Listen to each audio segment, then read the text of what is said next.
E benvenuti in questo nuovo video. Riprendiamo sempre lo stesso format, ormai siamo alla seconda volta che utilizziamo questo format per parlare appunto di tutte le news che escono e devo dire che finito il campionato stanno uscendo notizie, comunicati. Prima abbiamo commentato quello che ha detto Antonelli sulla stagione appena finita, sul futuro, che è la cosa più importante che ci interessa in questo momento. E ovviamente in tutto questo clima di annunci e di appunto resoconti finali arriva giustamente anche un comunicato societario che è andata un po' a definire giusto, insomma, cose classiche, niente di eccezionale, però comunque ci ha tenuto a dire 2 o 3 punti, aspetti molto interessanti che oggi andiamo a commentare, e andiamo a commentare anche la voce su il futuro di Francesco, che è la cosa che al momento ci interessa di più. Cioè non sappiamo da dove ripartire, dobbiamo capire, perlomeno quello è il punto, ecco. Quindi insomma andiamo a commentare queste due vicende, però prima di cominciare, come al solito, vi chiediamo di iscrivervi, di lasciare like, di commentare dicendo la vostra su tutto quel che andremo a dire, e abbonatevi per sostenerci, ci aiuterebbe davvero tantissimo, e attivate la campanella così non vi perdete eventuali video che adesso per forza di cose, non essendoci più le partite, escono quando meno ve l'aspettate, tac, arriva il video. Insomma anche noi insomma decidiamo all'ultimo, viste le situazioni, perché le news arrivano in momenti inaspettati e via, e andiamo a fare il video. Quindi un po' così, andiamo subito al video. È arrivato sto comunicato societario, per carità, niente di, appunto, come dicevo, niente di eccezionale, però ci ha dato 2 o 3 spunti per parlare, secondo me. Ed è la cosa più importante, ed è quella che c'è scritta subito nelle prime righe, ossia porre fin da subito le basi per tornare nella massima serie. Riporto così come hanno scritto. Ed è la cosa che secondo me un po' conforta il tifo, almeno nelle intenzioni, questo dice la società. Significa che vogliono comunque vincere qualcosa, creare un progetto che sia stabile, anche perché è importante anche quello, e sostenibile. Beh, sicuramente comunque sono parole che almeno a me confortano abbastanza, nel senso, ho pensato a sta roba, cioè come avrei scritto io un comunicato del genere, cioè ci sta che siano parole anche di circostanza, qualcuno può benissimo dire qua sotto cosa devi dire, cioè ci sta che tu dici sì, cominceremo a porre le basi da subito per tornare in Serie A, ma appunto possono essere parole di circostanza. Secondo me invece comunque quella è la loro ambizione.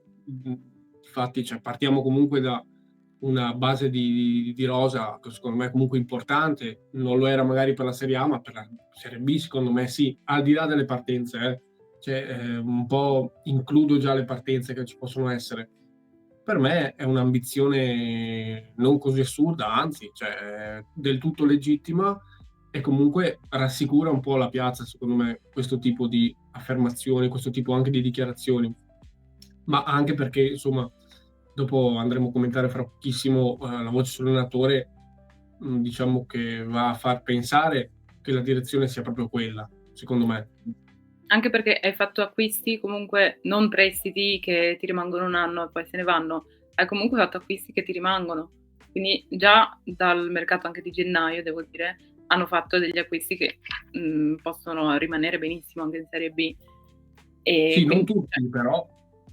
quelli più importanti sì, cioè, hai Sì, fatto sì, alcuni vero. prestiti, sì, il resto ci rimane e quindi c'è già una base solida fatta già quest'anno da cui si può già ripartire per puntare ancora più in alto. Comunque l'obiettivo ovviamente è tornare in Serie A, perché è l'obiettivo che hanno tutti probabilmente, quelli che scendono. Sì, no, al di là che negli ultimi anni purtroppo la tendenza anche di molte squadre non è quella di l'anno dopo risalgono subito, anzi, cioè, stiamo vedendo un po' il caso Sampdoria, che vabbè non è retrocessa l'anno scorso, però cioè, pericolosa, no, la discesa, ma l'avevamo Sì, già ma vissuta noi come roba in realtà, esatto, quindi un po' ci capiamo.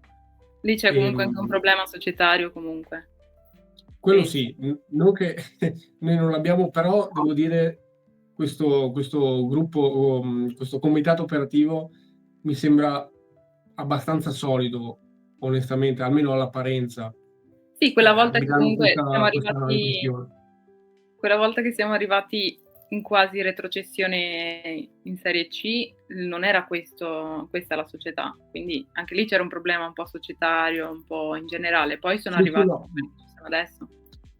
Per fortuna, no, per fortuna ho trovato sti famosi investitori, insomma, con di mezzo Drake e tutta la storia che sappiamo. Comunque, sì, tornando un attimo al discorso societario, rilego direttamente quello che hanno scritto loro, un altro punto fondamentale, secondo me, che un po' delinea tutto quello che è il loro progetto, secondo me, quindi è importante ribadirlo. La società proseguirà con decisione lungo le direttrici già avviate: sviluppo infrastrutturale, crescita sostenibile, quindi è collegata sostenibilità finanziaria, continuità manageriale, radicamento territoriale e crescita internazionale del brand, che vabbè, avevamo comunque già visto negli ultimi anni. Comunque, abbiamo parlato della volontà di tornare subito in Serie A, di sta crescita sostenibile dobbiamo parlare, perché di fatti, cioè, è quello che un po' stava facendo, che tu hai accennato, no? Su Antonelli, che è andato a ricercare giocatori anche a titolo definitivo, ma di un certo tipo, cioè non più giocatori già pronti per la categoria, con la loro esperienza nella categoria. Si è andato a prendere, esempio, Shintian, Condé, quindi, o anche un Nicolò Caviglia, ma comunque un giocatore abbastanza giovane, non giovanissimo, ma abbastanza giovane, comunque, o un Oristanio, tutti i giocatori di questa tipologia qui. Quindi devo dire che Antonelli comunque ha già intrapreso questa via qui, infatti parlano di continuità da questo punto di vista. Siamo già andati in realtà verso questa via di continuità, di crescita sostenibile. Ecco. Sì, sulla sostenibilità comunque il calcio di oggi un po' tutte le squadre cercano di cercare anche giocatori che possono crearti poi delle plusvalenze, quindi dei giovani, e anche il Venezia sta cominciando ovviamente a cercare di fare un calcio sostenibile in generale un po' su tutto. Sì, quindi le direttrici sono queste, ma continueranno a esserlo, quindi dal mercato per me aspettatevi questo: calciatori appunto giovani, possibili plusvalenze, che possono diventare possibili plusvalenze, che è quello che faremo presumibilmente con un Izes, con un Nicolò Scaviglia quest'estate e forse con un Oristagno, Sì. e vediamo se si ferma qui. Quindi un po' quella è la via tracciata, e boh, però almeno dal punto di vista economico sicuro sta in piedi. Insomma, se scegli bene, se trovi bene i giocatori, quello è fondamentale, se no sono problemi anche lì. Però comunque i giocatori giovani danno comunque meno problemi, anche le cose andassero male, perché poi sono sempre giovani, in qualche modo riesci a rivenderli. Il problema sono i calciatori appunto anche di esperienza, anche che hanno un loro valore, però che poi non riesci a rivenderti, che con ingaggi assurdi che ti rimangono lì. E quelli Esatto. sono problemi veri. Non vorranno mai fare lo stesso errore è stato fatto in passato di dare ingaggi veramente altissimi che ora stiamo pagando tantissimo perché non riusciamo a rivendere quei giocatori e cercano di evitare il più possibile questa cosa, giustamente. Assolutamente sì, aspetti che arrivino a fine contratto, a scadenza, e te ne liberi, però insomma il calcio non deve essere vissuto così, se vogliamo bene alla sopravvivenza di questi colori, insomma. Poi ultimissima roba dal comunicato, ovviamente in tutto questo conferma di Antonelli e fiducia nel suo operato, giustamente sta perseguendo esattamente quello che chiedono, mi sembra abbia trovato comunque buoni giocatori su appunto che abbiano che rispettino questi parametri che abbiamo un po' appena descritto, quindi piena conferma di questo. E questi secondo me sono i punti principali che insomma ho voluto riportare, abbiamo voluto commentare oggi. Andiamo a parlare invece di, anche in questo caso, possibile continuità, diciamo, con il passato, con Di Francesco, in caso Di Francesco decidesse di lasciare, ossia è girata la voce di Pecchia.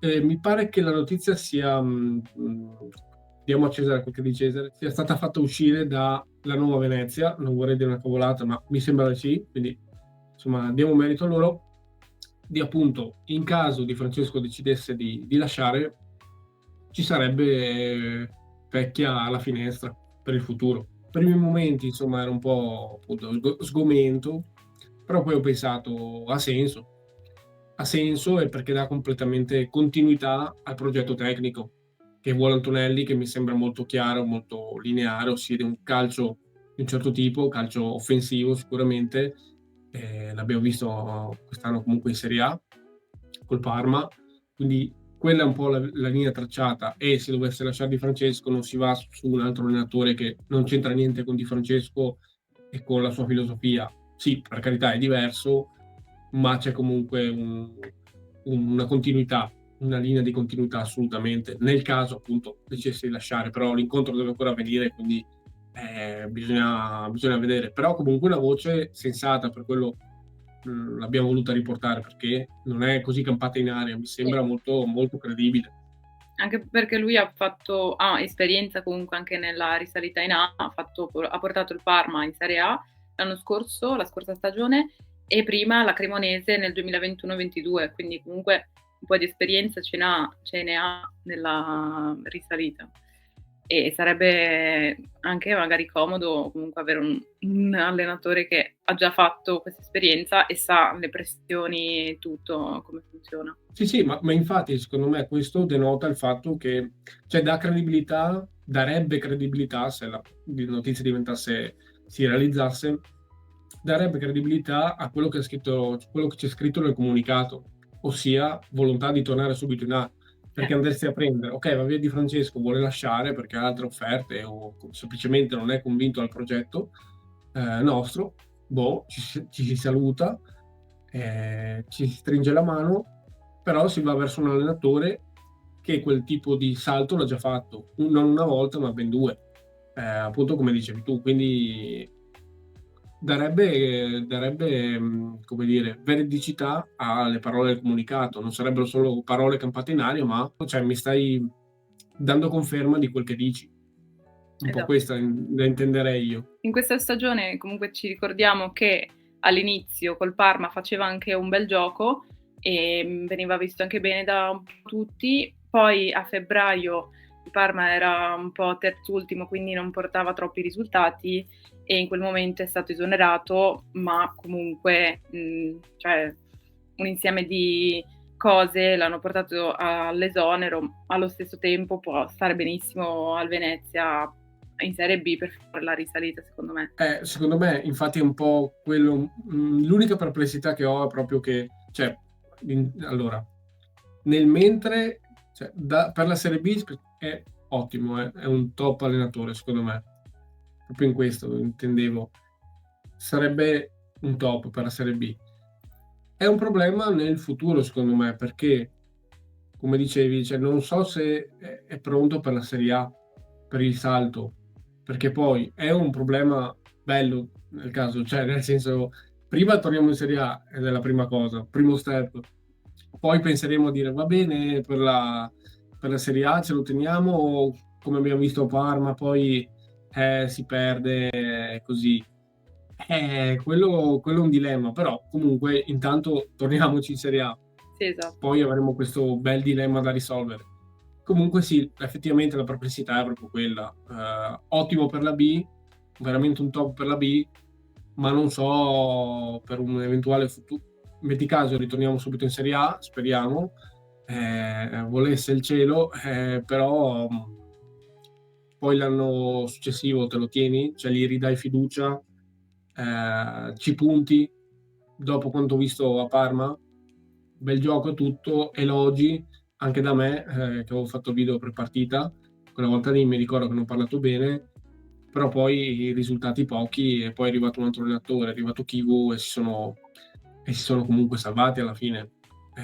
Quindi sì, è diciamo un allenatore che comunque ha i suoi punti tra virgolette oscuri, però comunque è un problema minore in questo momento perché in prima torniamoci in Serie A, poi al limite si riparlerà di tutto questo. Sì, poi Comunque adesso vedremo. non sappiamo neanche se Di Francesco comunque rimane, quindi è un Sì, sì, discorso un po' così. Allo sì, sì, stesso tempo, ovviamente è un po' campato in aria. esatto, io spero comunque che Di Francesco rimanga e che possa continuare il progetto iniziato l'anno scorso. Comunque. Sì, ma infatti ho comunque messo un sondaggio tra YouTube e Instagram per chiedere, cioè, la notizia è questa: voi, cioè, se poteste scegliere tra due cose, preferireste comunque Pecchia o la permanenza di Di Francesco? E devo dire che la maggior parte mi pare che sia per Di Francesco, cioè sia per la permanenza, comunque l'usato sicuro in questo caso vince. E nulla, era un po' questo quello che volevamo dire. Abbiamo commentato il comunicato, la voce su Pecchia in caso di addio di Di Francesco. Dite voi qua sotto cosa ne pensate, sia sul possibile addio di Di Francesco che sul comunicato, qualcosa che magari qualche aspetto che non abbiamo colto che volete inserire voi, aggiungetelo pure qua sotto e ne riparliamo insieme. Come sempre vi chiedo alla fine di iscrivervi, lasciare like, commentare e abbonarvi per sostenerci, ci aiutate davvero tantissimo. E sempre Forza Venezia! E sempre Forza Unione.